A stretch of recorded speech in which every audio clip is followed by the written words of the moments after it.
Mga kapatid, sa pagkakataong ito ay ginugunita po natin ang ika-110 anibersaryo ng pagkakatatagpo ng Iglesia ni Cristo.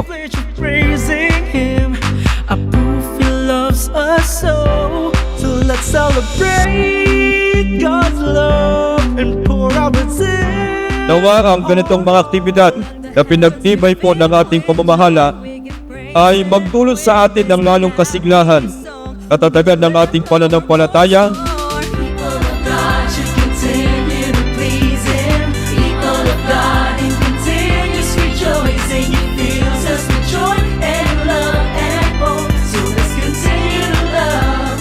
at tayong lahat dito po sa distrito ng Bacolod City ay patuloy po na makapagbigay ng kasiyahan sa ating Panginoong Diyos. From different colors and races, we became one with Christ our Lord.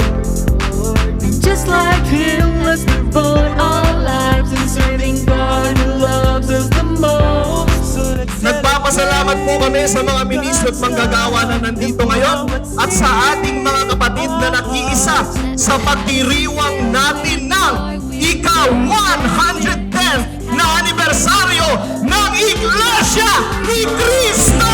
God should continue to please Him. People of God in continuous rejoicing. He fills us with joy and love and hope. So let's continue to love, praise and continue to shine as the light of this world. We're spreading kindness, spreading God's words. Keep offering thanks with joy in our hearts for people of God should continue to please Him.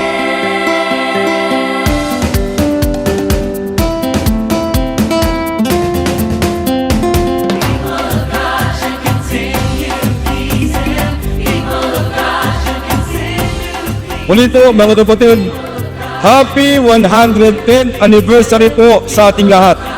Mabuhay po ang Iglesia ni Cristo. Paulo natin ang kaligayahan, pag-aalakan na dulot ng pagdiriwang na ito.